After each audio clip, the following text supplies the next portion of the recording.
Hello, everybody. How are you doing? I got the worship music on the radio. I got my two dogs sitting next to me. There's one doggy and the other doggy. And I'm going to read God's word to you. And hopefully you will read with me. Let's see. Let me get my glasses on. I got my replacement glasses. Today is September 5th. Ezekiel 44, 1 through 31. The prince, the prince, Levites, and priests. Then the man brought me back to the east gateway in the outer wall of the temple area, but it was closed. And the Lord said to me, "This gate must remain closed. It will never again be opened. No one will ever open it and pass through. For the Lord, the God of Israel, has entered here. Therefore, it must always remain shut. Only the prince himself may sit inside this gate to feast in the Lord's presence.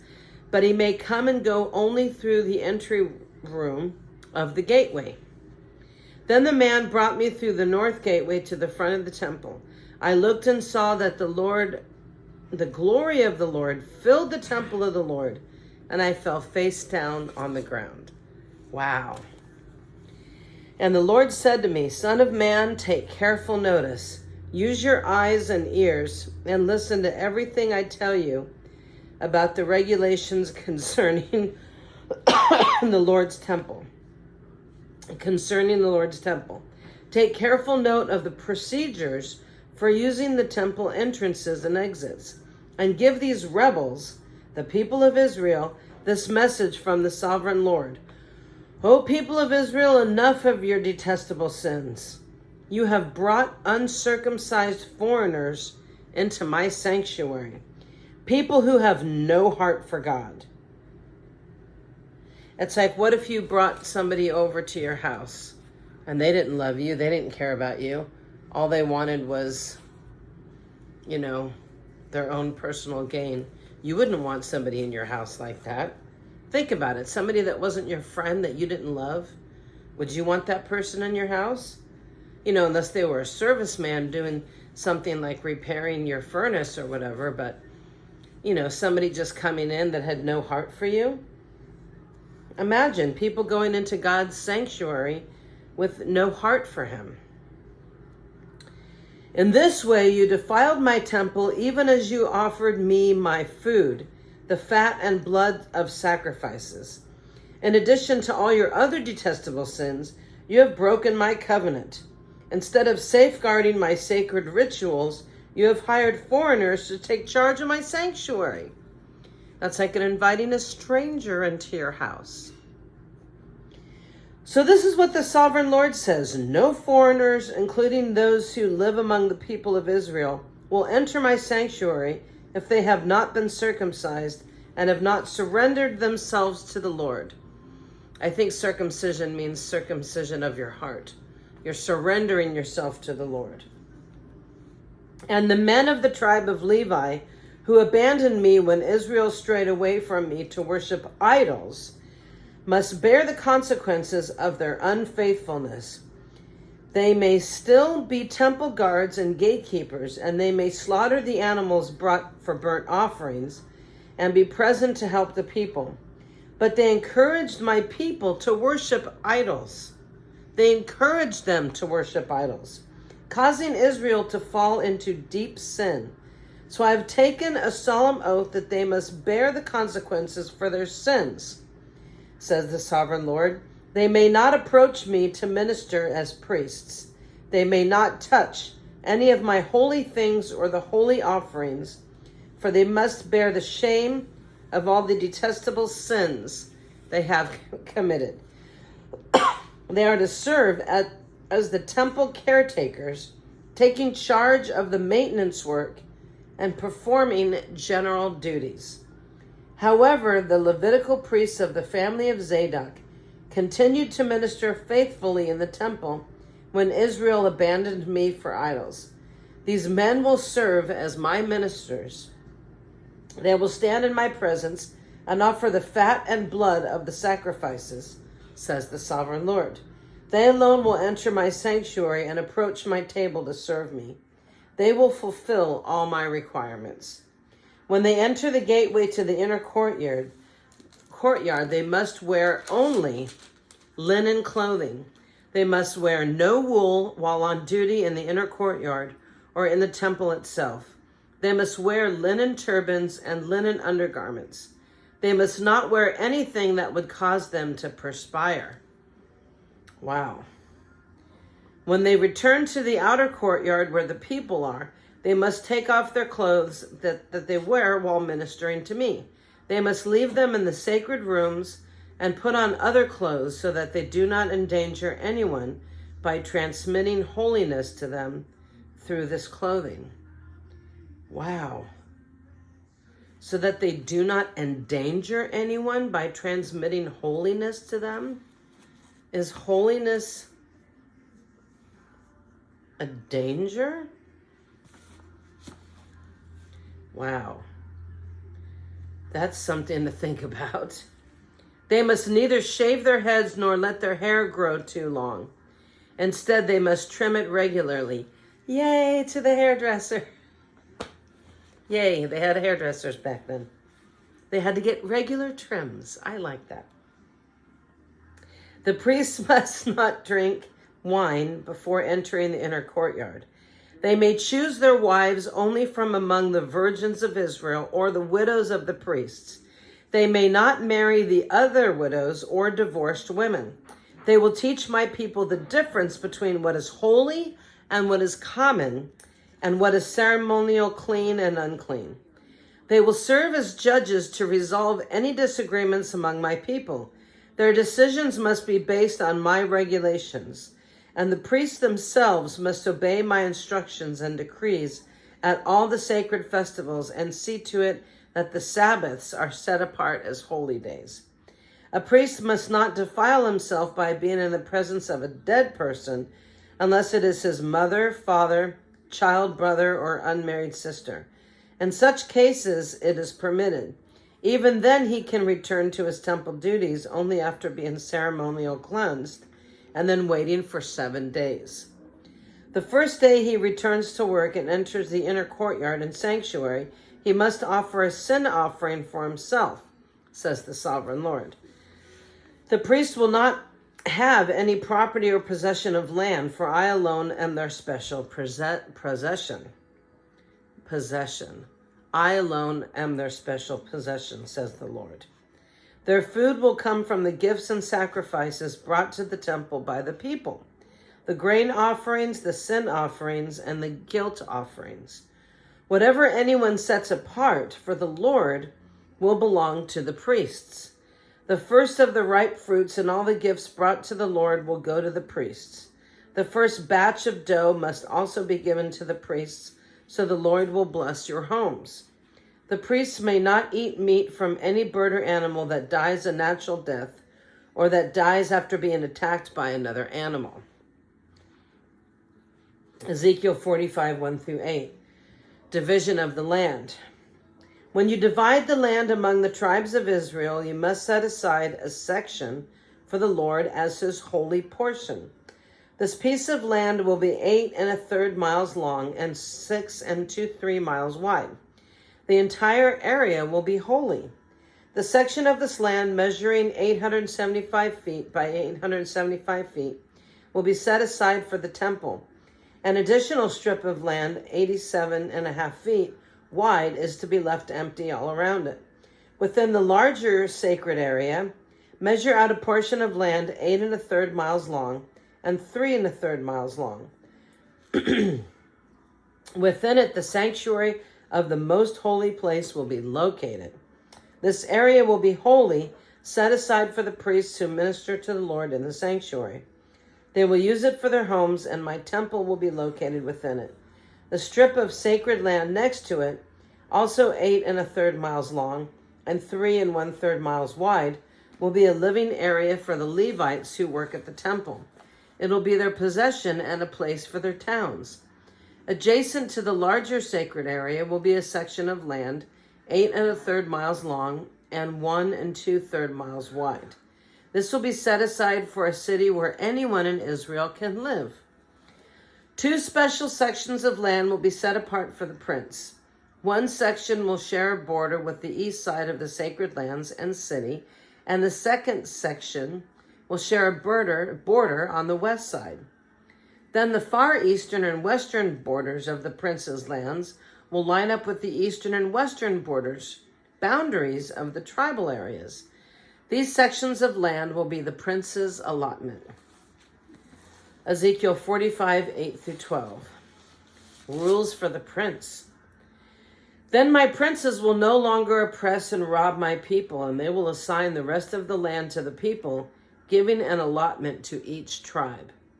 For this is what the sovereign Lord says. Enough, you princes of Israel. Stop your violence and oppression and do what is just and right. Quit robbing and cheating my people out of their land. Stop expelling them from their homes, says the sovereign Lord. Only use honest weights and scales and honest measurements, both dry and liquid. The homer will be your standard unit for measuring volume. The ephah and the bath will each measure 1/10 of a homer. The standard unit for weight will be a silver shekel. 1 shekel will consist of 20 gerahs, and 60 shekels will equal to 1 minnah. I don't know what that means in today's money, but apparently that's what they did. Ezekiel 45, 13 through 46 through 18. Special offerings and celebrations. You must give this tax to the prince, 1 bushel of wheat or barley for every 60 that you harvest, 1% of your olive oil, and 1 sheep or goat for every 200 in your flocks in Israel.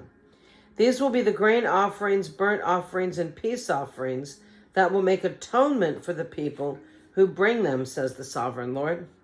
All the people of Israel must join in bringing these offerings to the prince. The prince will be required to provide offerings that are given at the religious festivals, the new moon celebrations, and the Sabbath days, and all other similar occasions. He will provide the sin offerings, burnt offerings, grain offerings, liquid offerings, and peace offerings to purify the people of Israel, making them right with the Lord.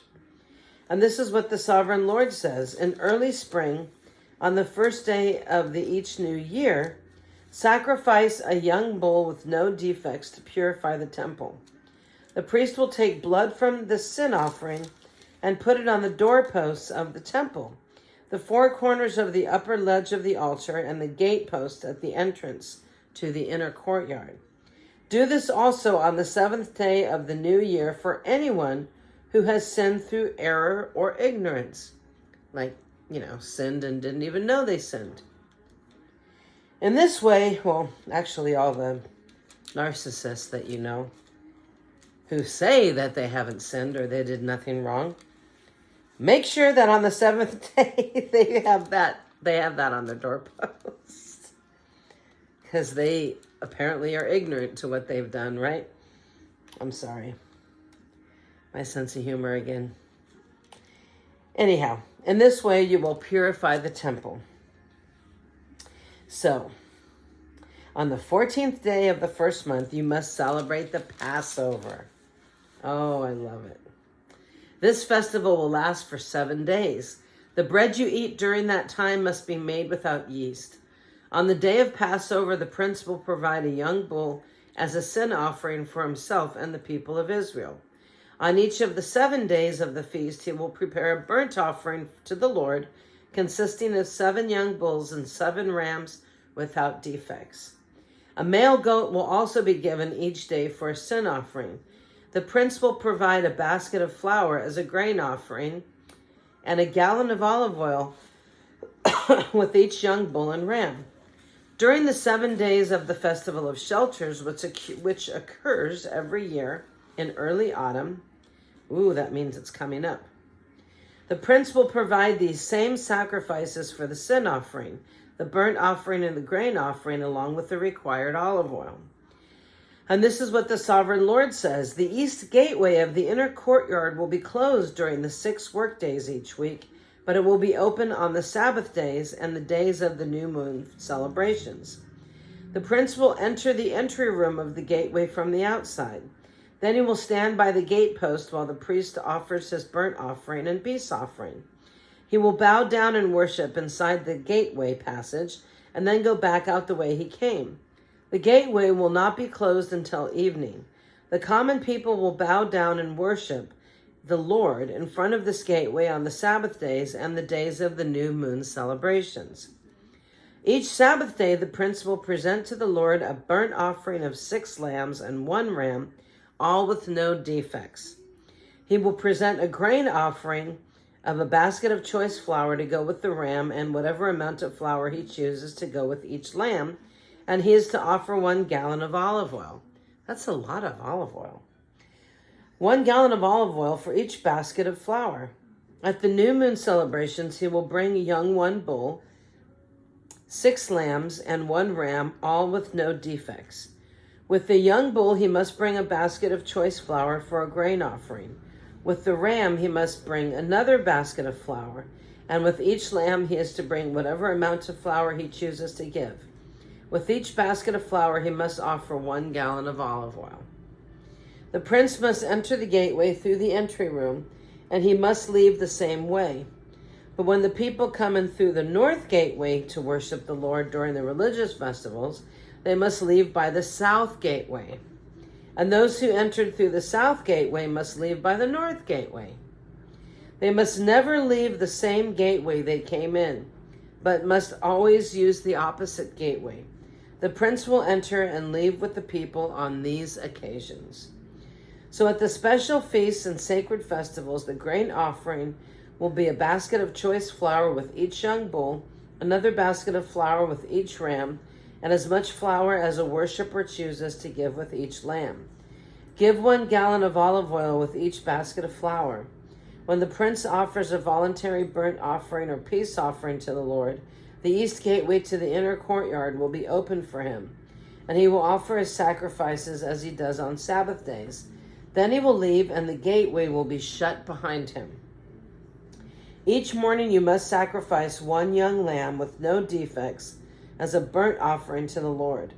With the lamb, a grain offering must also be given to the Lord, about 3 quarts of flour with 1/3 of a gallon of olive oil to moisten the choice flour. This will be a permanent law for you.